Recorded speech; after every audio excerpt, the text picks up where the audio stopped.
Hello and welcome to Leading Voices by GSF, Global Speakers Federation. My name is Antoni Lacinai and today I have Tsitsi Mutendi with me. Hello, Tsitsi. Hi, Antoni. Lovely to be here. Let's talk about your association and you. Tell us about you first. Who are you? Right, my name is Tsitsi Mutendi, and I am the current president of the Professional Speakers Association of Southern Africa. And I am a professional speaker. I speak on family businesses and I help, I train, I coach, I facilitate family businesses navigating multi-generational wealth transfer as well as succession planning and just getting an understanding of who they are, who they want to be, and how to get there. That sounds like something people could need. That sounds very good. Tell us about PSASA, Southern Africa. Which countries are we talking about? So when we're looking at Southern Africa, we are looking at what we call the SADC bloc, which is South Africa, Namibia, Zimbabwe, Botswana, Zambia, um, Mozambique, and I think, yeah, that's most of the countries in Southern Africa. So we cover all of the SADC bloc and we have membership across the board. And in which country do you reside? I reside in Zimbabwe. All right. So tell us more about the association. When did it start? So the association started 18 years ago. It was started by an incredible man called Steph du Plessis, and he came together with other professional speakers after having attended global speakers associations events and getting to see how incredible the support system that these associations had. So when he came back to South Africa, he started working on creating an organization for professional speakers, and that's how the PSASA was founded. And what would you say is the most common reason for speakers and MCs and so on to join? What do they say? I think it's particularly to hone their skills as well as to be part of a community that understands the challenges as well as the journey is into being a professional speaker and running a professional speaking business. I think there's always a misconception when it comes to professional speaking where people think professional speakers just go up on the stage and do just keynotes, but then there's just so many disciplines within the professional speaking fora, to the extent that when you have a community of people who are doing the different disciplines and you're learning from each other and you can branch out and you can grow stronger and you're not necessarily competition, but you are a support system. And it's so necessary within an industry such as ours. All right. What would you say is the best thing about your association? The best thing about our association is obviously the people. There are so many incredibly supportive people within PSASA. There's never a time where you feel you're alone, especially when you're part of the association. Members rally behind their own, and they're always willing to lend a helping hand, whether it's personally or professionally. You get to know each other very intimately, and you also get the opportunity not only to learn from each other, but to give each other opportunities and to support each other when we do have incredible opportunities. And even when you are going through life's ups and downs, you have a community and a family that truly understands who you are and what you're going through and is there to stand by you and give you a shoulder to lean on. You know, I think that so many people who will listen to this will recognize this, and it resonates with me as well from my Swedish association that I'm part of. Definitely. Mhm. Tell us about your successes. What have you done to be really successful? If you can list, one, two, three things that you have done, activities or other things that you've done to be a successful association. I think one of the biggest things that we've done is we've offered a variety of levels in terms of as you join PSASA. We have our youth development where we really nurture speakers that are still getting a hang of, I want to be a professional speaker. I am a profession that speaks in a profession that I speak, but then I'm not quite there where I'm not really relying on my professional speaking as the the core essence of everything that I'm doing and where I'm getting my income. So we start from youth development, then we go to our associate members who are speakers who are now really ramping up to become full-time professional speakers. And then we then offer support for professional speakers where they learn from their peers and they share with their peers. So with those three tiers, I think it makes us a significant professional speaking association because we cater from the people who are starting, the people who are mid-level, and the people who are really pushing their professional careers, and they've gone global and they've started to train all over the world. We offer training and courses for each level, and we've developed a special criteria for each level, which really helps to focus on where you are and then gives you a goal to reach a little bit higher to get to the higher peaks of your professional career. So I think also besides that, those three tiers and that type of development, we have also created events that are very unique to us as African community that speak to the different challenges that we face, and also really understanding how to leverage our challenges to our advantages. And I think that's really important for, especially for associations, to really understand who our members are, where they are, what they need, and then be able to offer them that support in that space, while at the same time understanding the global platform and what's expected for global international professional speakers, and also then giving our speakers the opportunity to reach that level and to support them at that level. So a couple of follow-up questions on those ones. Do that mean that they also have different access depending on if they are youth, mid-level, or professional, so to say? Access to communication or things like that?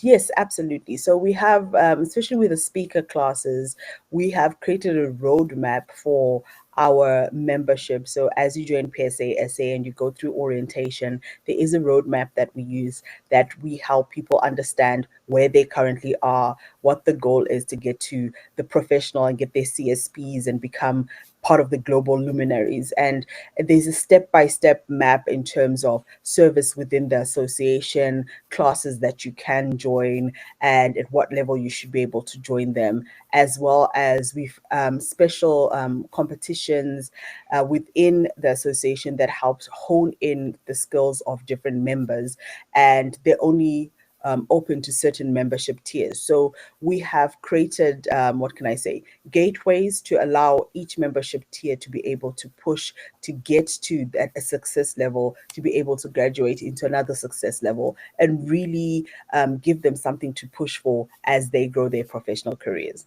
And who decides if they are taking the next step or not? What is the criteria for that? I think what really helps is that depending on where they are as they develop, when you're in your student membership, you're still going through the student curriculum. So you are still focusing on understanding what it is to be a speaker, understanding stagecraft, understanding the different tools you need to have in your toolbox as a speaker. Then when you move to the associate level, now you can start competing in contests such as Speaker Factor, where you are judged by your peers, and you can then share what you are going to be speaking on, what you train on, what you coach on, in an environment where you can get feedback that is honest and that is going to help you develop your career personally.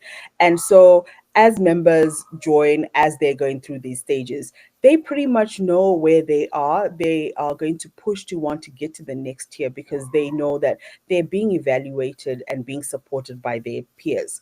We're not there to tell you that you're good enough or that you're not good enough. We're there to support you, to make you even better than what you currently are. Oh, this is really interesting because in Sweden, for instance, where I reside, we only have one. It's like you're either in route. If you have kind of a certain level of volume of assignments, or a certain level of volume of turnover in that profession, you are you can apply. If you don't, you don't, basically. So this is interesting. See if we can do it with that, especially when it comes to the youth part, for instance. How do we get them in? Anything that you discuss right now? Anything you struggle with? Any challenges? Any opportunities? What's the current agenda? I think one of the biggest challenges that we've faced as an association is continuously encouraging professional speakers to join the association and become committed members. As you all know, when people the allure of associations and groupings is not always for everybody. So it's something where you have to actually encourage people for them to understand this is what the community is set up for. This is why it would be important as a support system. And this is also a way of making sure that there's continuity in the industry. As always, when there is a group of you that are advocating and working together to reach certain goals, whether it's engaging people in the events industry to encourage them to book more speakers, to engage more speakers, to find more speakers, to understand what professional speakers are, all these things come from when you are one group and one voice. When you're going out there as an individual, it's much harder to try to convince other people. But when you're going and you're represented as a grouping, people pay more attention to you and they take you a lot more seriously. So I think getting more professional speakers into the industry, getting more professional speakers into the association, also getting people to take time out and commit themselves to voluntary service and say, I am going to volunteer into leadership. I'm going to volunteer into being one of the guiding lights that's going to help steer the direction of our association, our collective voice. Obviously, as a nonprofit, we are always focusing on getting volunteers who are willing to raise their hand and say, I'm willing to become a chapter president.